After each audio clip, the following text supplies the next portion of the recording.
Hello, I'm Rick Stivers. I'd like to welcome you to Young Martin's Reels. I got an email today from Dennis Smith, and Dennis basically was talking about the fact that there's just not that many Johnson reel videos out there. So I decided to look through what I had. Unfortunately, I don't have any that he was needing a video on, but I did find some Johnsons in a box that I bought last year, and we're going to do one of them today. But these are going to be upcoming, these other ones. This is a Johnson Sabra 545, and basically it isn't much different. It's just a large version of the newer Johnson Century 225s. So I have 3 Johnson Century 225s up here. I've got this Sabra 545. I've got this 225, and if you look, this is also a 225, and this is a 225. Well, these two are practically identical, except the cover is a little different, okay? But aside from that, they're practically the same reels. Matter of fact, I think they might be. The cover is just a little bit different. It might just be a difference in paint. And then there's this one that actually, believe it or not, is exactly the same as those, except that the drag knob is a wheel instead of the star that's in those. So we're going to do one of those reels. And then we've got this Johnson Century 2000, which I'd never seen one of these before. And it's got this weird feature here that I hadn't seen before. If you look at the end of it, see the way that the end of it is shaped? Well, it's got this lever up top. And when you flip this lever one way to the other, it closes that hole up into just a small square. And I didn't understand the purpose of that at all, and I'd never seen anything like that before. I wanted to look at the inside of it. I think it's just, yeah, it's just a snap-in lever is all that's in there, and all it does is rotate in there. And I posted it on the Johnson site, and Dan Selvig came back and said that the purpose behind this is supposed to be when you put it into this mode right here, as it winds around, it causes a jerking motion, and that jerking motion is transmitted out to the bait so that you have this jerking motion on your bait. Then when you go to catch the fish, you actually set the hook and flip the lever, and I would never remember to flip the lever once I set the hook. Once I've set the hook, the fight is on and I'm ready to go. So we're going to do this Johnson Century 2000. We're going to do these Johnson Century 225s, but those are a little in the future. Today's project is going to be this Johnson Skipper 125, and it's got a drag up top. Now, I have been into this reel today. This is the reason I chose this reel, is because it was the worst of the lot. All of those function, not well, but they all function. This reel didn't function at all. You couldn't turn the handle. You couldn't do anything with it at all. So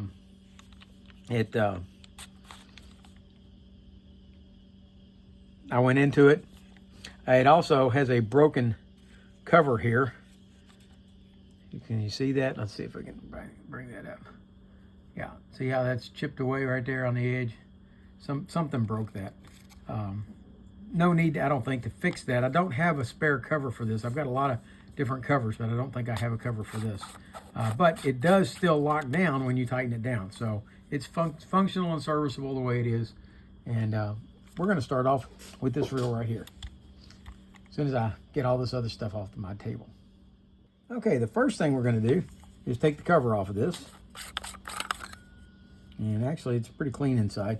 I didn't do much scrubbing on this. All I did was pulled it apart and got it freed up. It was frozen in 2 different places. The crankshaft was frozen and the axle shaft were frozen. Both of them were frozen in there. Okay, so we got it to this point. We're going to pull this E-clip off. And with that off, we can now pull the spool off. Done. Now underneath here, we've got a Teflon drag washer and a metal drag washer. And we're ready now to move on to this other side over here. Take off the handle Remove the nut from it. Remove the handle, like so. And now we're going to remove the screws on this side.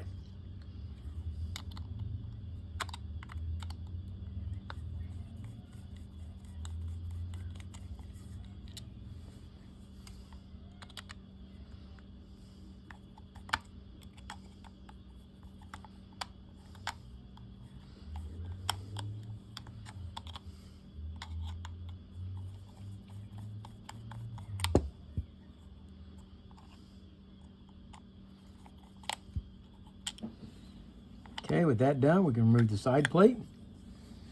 We can remove the button. And now we can remove the axle. I believe we can anyway.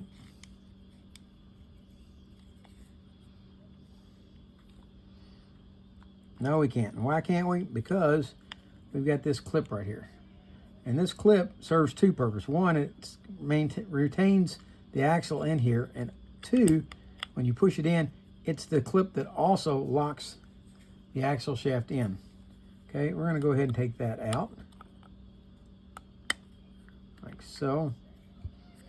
And the short side goes to the top. Long side goes to the bottom.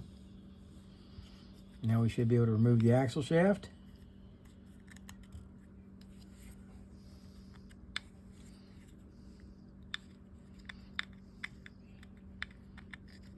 And this part takes a little bit of finessing to get it past the main gear.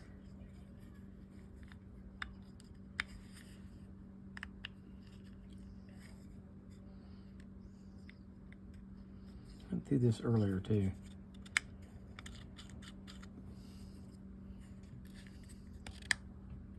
There we go.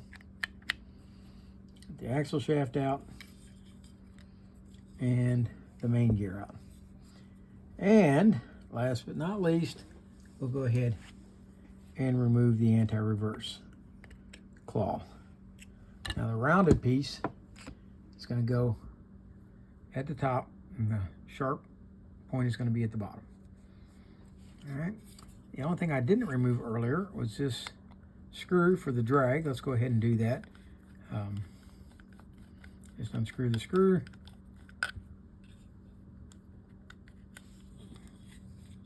You should be able to just pull it out at that point. There we go. And the drag wheel comes out. And we have a completely disassembled Skipper 125. And I would say I'm going to clean all this up and come back to you, but it's got very little cleanup to be done. I'll still go. I know I want to clean up this handle a little bit. It's pretty nasty looking on the back side. So I am going to clean that. I've got this side plate over here that needs a little bit of scrubbing. And the main chassis itself could use a little bit of work. Not much, just a little bit. Okay, and I'll be right back to you. All right, all the parts have been cleaned and we're ready to start assembly again. We are not going to take the axle assembly apart. And the reason being on that is it's got this plastic sleeve on here that's like a melted on piece. And I'm afraid if we take that off, it'll break it and there's no putting it back. So I managed to get this freed up and oiled up and working fine just like it is. So we're not going to take that apart. In the meantime, let's go ahead and see about installing the anti-reverse claw on this post right here.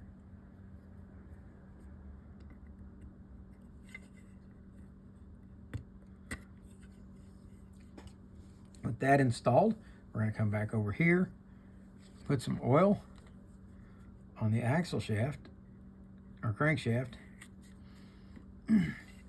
slide that in. There we go. Now let's go ahead and put the handle back on.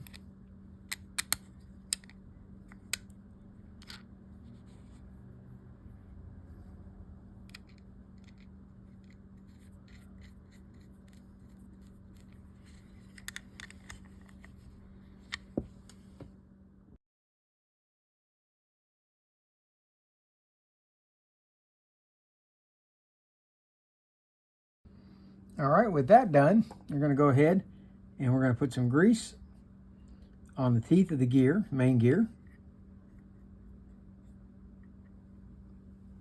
And let's go ahead and give it one more shot of oil on the anti-reverse claw. Now we're going to take our axle shaft and we're going to oil it. I've already greased the pinion, and we're going to put some oil on the axle shaft, and then we're going to work on sliding it in. This is a really tight fit. You have to kind of maneuver it a little bit. It really wants to jam up every time it goes in because it doesn't seem to want to get past the main. Oh, that one, it went okay that time. All right. Now, that gets it in. Now, to get it to go the rest of the way, we're going to need to rotate the main gear a little bit so that it meshes. There we go. That's got that in. Now, what's going to hold that in place is going to be this clip. All right, we're going to blow this up a little bit. Hopefully, I will remember to come back and unblow it up. Okay, we're going to take this clip and we're going to hook it here at the front like this, and then we're going to rotate it around this way and then get it to slide in. Okay, slide it all the way in. Now that is what causes this axle shaft to lock in and out, or lock out. When you push the button, yep, I ain't got it all the way in. There we go. And I'm going to put this screwdriver here to hold it in so that it doesn't pop out of there. Okay, and now we'll slip the button in for just a second so that we can push the button like so. And when we push it, it's going to lock out just like that. And then when we rotate it, it's going to drop back like that and come back again. Okay, and it's that wire right there that's doing that. Okay, next we're going to install this button. We need to make sure that we're greased here, a little bit right here. Oh, let's zoom back out.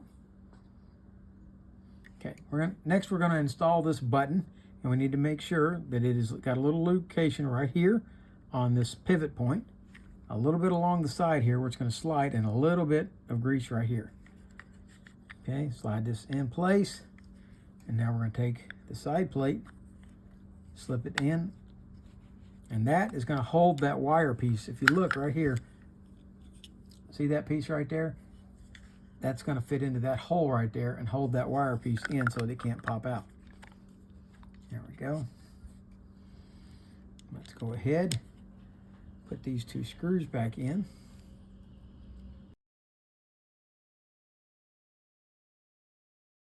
There we go. Push the button, hit. Axle shaft locks out, rotate it, and the axle shaft drops back in.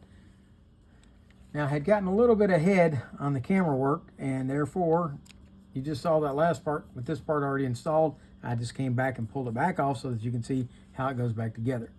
Okay, we're going to start off by putting this drag wheel back in here. You got to get it lined up with the hole back there. And we're going to put this screw in to that hole with the slot side sticking out. And once you get it to start, then you can just go ahead and hold the screw. And it's not getting in the hole. There we go. Once you get it lined up to where it's going in, you can just hold the screw in place and turn the drag knob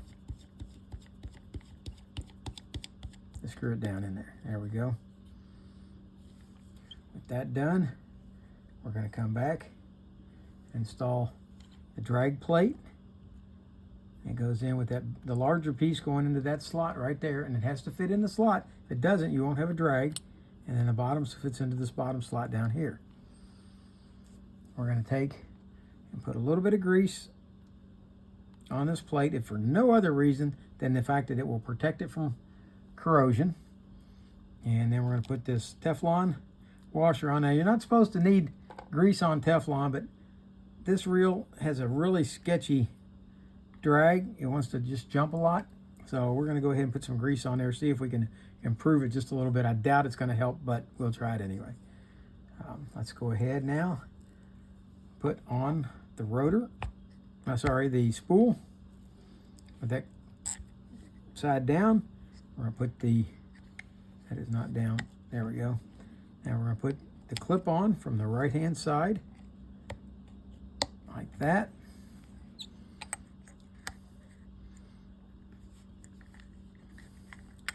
Gotta get the rotor to drop on in the keyway.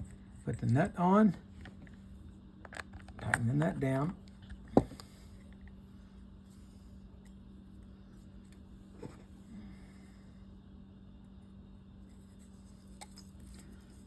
Okay. Put the cover on. Screw it down. It would work a little better if it wasn't broken, but it still works. All right. The wind works. Hit the button. Line releases. Wind it. It locks back. Check the anti-reverse. It works. Okay. Let's check the drag. We are at minimum drag right now. Okay, let's tighten the drag up some. Wow. Okay. Like I said, it's kind of a jumpy drag. I added a little grease trying to free it up a little bit, but it's still going to be jumpy. All right. There you have the Johnson Skipper 125 bait caster reel. Clean, serviced, and ready to go back to work, even with its chipped out facing up there. And I hope you liked the video. If you did, please hit the like button. If you didn't, hit the dislike button. Tell me what it is you didn't like about my video. If you'd like to see more videos like this and haven't previously done so, please subscribe to my channel. And for now, that's Rick Stivers with YoungMartin'sReels, signing out.